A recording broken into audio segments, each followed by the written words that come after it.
नमस्कार। आज एक और एपिसोड में आपसे मुखातिब होते हुए मैं उमाकांत लखेड़ा। और आज हम बात करेंगे कि जो भारत और पाकिस्तान के बीच में जो तनातनी और जो तनाव है और जो एक किस्म से युद्ध का उन्माद है भारत और पाकिस्तान के बीच में, और उसमें जो डिजिटल मीडिया है, टेलीविज़न चैनल्स हैं और ऑनलाइन मीडिया है, वो एक किस्म से वो भी एक बड़ी भारी भूमिका इस पूरी खबरों के बीच में निभा रहा है।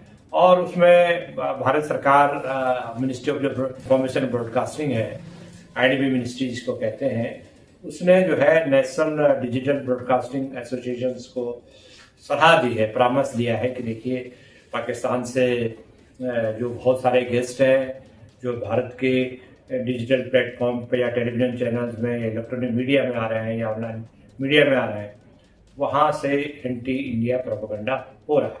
हो सकता है कि ये बात कुछ हद तक सही हो, तो लेकिन ये जो 4 तारीख को 4 मई को जब ये स्टेटमेंट शाम को आया और ये रिलीज हुआ, ये स्टेटमेंट जिसकी कॉपी आप देख सकते हैं, उसके बाद इस स्टेटमेंट में जो बात कही गई है वो बड़ा इंटरेस्टिंग है। और इस पर मुझे लग रहा है कि एक नई बहस जरूर छिड़ेगी। उसका कारण क्या है कि जब इस तरह का युद्ध का उन्माद, तनाव के हालात होते हैं, तो भारत के लोग भी जानना चाहते हैं कि पाकिस्तान के एक्सपर्ट क्या कह रहे हैं, और पाकिस्तान का मीडिया भी जानना चाहता है कि इंडिया के एक्सपर्ट क्या कह रहे हैं। तो भारत के एक्सपर्ट उतनी ज़्यादा नहीं जा रहे हैं, जो मैंने देखा है पाकिस्तान के टीवी चैनलों में, यूट्यूब चैनलों में, जितना पाकिस्तान के एक्सपर्ट्स भारत के यूट्यूब चैनल में, टेलीविजन चैनलों में खुल कर के आ रहे हैं। वहाँ के आर्मी अफसर्स आ रहे हैं, वहाँ के थिंक टैंक आ रहे हैं, वहाँ के ऐसे लोग भी हैं जो इमरान खान, जो पूर्व प्राइम मिनिस्टर हैं, उनकी पार्टी के समर्थक कई लोग हैं, कई जर्नलिस्ट हैं जो आर्मी के खिलाफ है, आर्मी जो जनरल मुनीर है पाकिस्तान के, उनके खिलाफ है। और जो जिस तरह से मीडिया पर पाकिस्तान में भी शिकंजा कसा गया है, तो जो पाबंदियां पाकिस्तान के टेलीविज़न चैनलों पे, वहाँ के स्वतंत्र पत्रकारों पर, कॉलमनिस्ट पर, उन पर जो पाबंदियां हैं, तो वो भी खुल करके भारत की जो टेलीविज़न चैनल में आकर के अपनी भड़ास निकाल रहे हैं। तो एक बहस जो है भारत में इस पर छिड़ गई है कि कैसे सूचनाओं को कैसे रोका जा रहा है। क्योंकि ये कहा जाता है सूचनाओं के बारे में कि जो मीडिया है, जो सूचनाएं हैं, उनका कोई बाउंड्री नहीं होती। देशों की तो बाउंड्री होती है, कंट्री की तो बाउंड्री होती है, लेकिन ये जो सूचना है, ये सूचनाओं की कोई बाउंड्री नहीं होती। अब हालत क्या है कि अगर हमने ये सूचनाएं रोकी, ऐसी चर्चा है कि ठीक है, हमने पाकिस्तान से एक्सपर्ट को अपने टेलीविजन चैनल में बुलाने से मना कर दिया या उन पर बैन लगा दिया। अभी भारत सरकार ने कोई बैन नहीं लगाया, उन्होंने ब्रॉडकास्टिंग जो डिजिटल एसोसिएशन है, उसके थ्रू एक परामर्श भारत के डिजिटल मीडिया, इलेक्ट्रॉनिक मीडिया को दिया है। अब ये इसको कितना इसका पालन होता है वो देखना होगा। लेकिन ये बात सही है कि मैंने खुद भी देखा है कि पाकिस्तान के कई एक्सपर्ट्स हैं जो एक तरफा बोल रहे हैं, और वो इस बात का पूरी तरह नज़रअंदाज कर रहे हैं कि भारत में जो सिविलियन सिटीजन है, हमारे जो नागरिक हैं, पहलगाम में जो टूरिस्ट थे, पूरे देश के 7-8 राज्यों के जो टूरिस्ट थे, उनको मारा गया। वहाँ पर 26 लोग को घटनास्थल पर ही मारा गया। तो इसके लिए कोई किसी तरह का जिसको कहते हैं रंजो गम या ग्लानि, ये पाकिस्तान में दिखाई नहीं देती है। तो ये एक तो बहुत आश्चर्यजनक बात है। और ठीक है कि पाकिस्तान ने शुरुआत में कहा कि हमें बड़ा दुख है, बेकसूर लोग मारे जा रहे हैं। तो मुझे लग रहा है कि जो पाकिस्तान की जो मॉडस ऑपरेंडी है, वो इस बात से बड़ी दुखी है। पाकिस्तानी मीडिया, पाकिस्तान की सेना, आईएसआई और वहाँ के जो फौज के समर्थक लोग हैं कि भाई भारत में हिंदू मुसलमान उस लेवल पर नहीं हुआ। क्योंकि कश्मीर के जो लोग हैं, जिस तरह से पहलगाम के जो मारे गए जो लोग हैं, जिन्होंने कुर्बानी गई जिनकी वहाँ पर, वो उन लोगों के समर्थन में बड़े पैमाने पर पॉलिटिकल पार्टीज तीसरे दिन ही सड़कों पर उतर आए।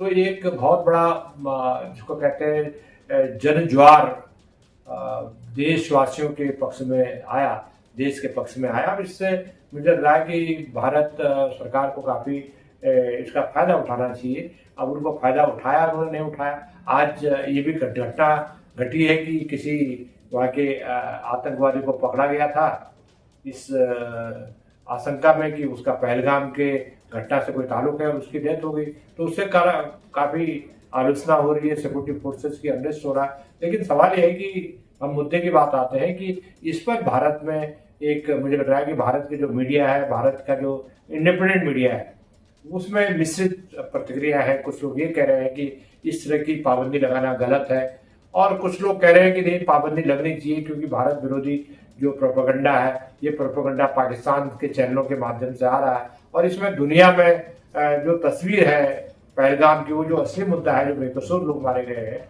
उनकी जो शहादत हुई है, उनकी जो मौत हुई है, उससे ध्यान हटा करके पूरा जंगोइज्म जो जिसको कहते हैं, एक युद्ध उन्माद की तरफ और भारत के खिलाफ एक दुष्प्रचार हो रहा है, ऐसा भी कुछ लोगों का मानना है। लेकिन सही तस्वीर ये है कि जो सही एनालिसिस कर रहे हैं, पाकिस्तान में बहुत सारे लोग हैं जो बहुत सही सटीक एनालिसिस कर रहे हैं, और वो पाकिस्तान की फौज को भी आलोचना कर रहे हैं।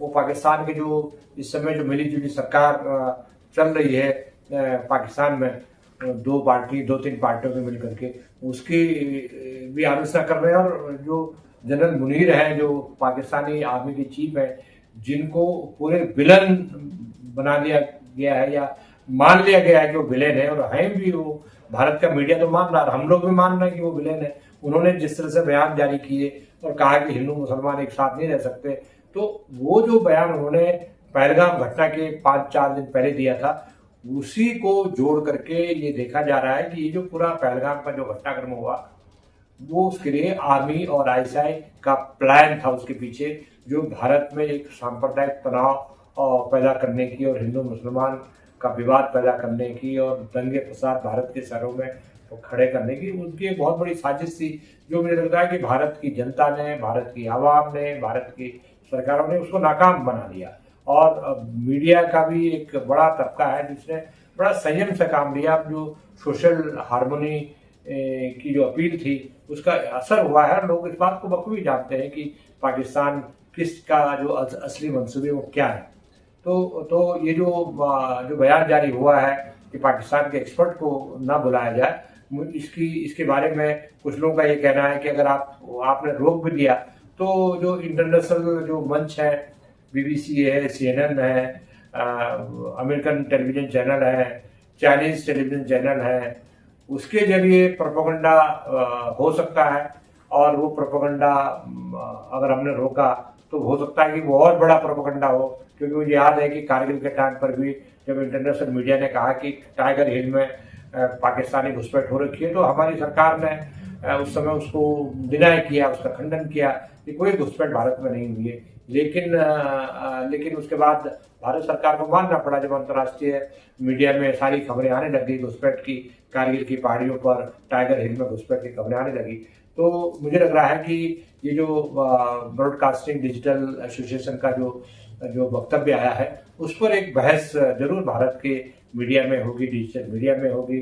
इंडिपेंडेंट जो पत्रकार है वो उसका पोस्टमार्टम करेंगे, और इसका क्या फॉल आउट होगा उसके लिए इंतजार करना पड़ेगा कि अगले 24 घंटे में उस पर क्या प्रतिक्रिया होती है, और भारत सरकार बॉर्डर के मुद्दों पर क्या फैसला करती है, पाकिस्तान के मामले में क्या फैसला करती है। आप सबको इंतजार है, हमको भी इंतजार है। हम अगले एपिसोड के लिए फिर आपके साथ आएंगे अगले एपिसोड में। तब तक के लिए आपसे विदा लेते हैं। नमस्कार, मैं उमाकांत मेहरा।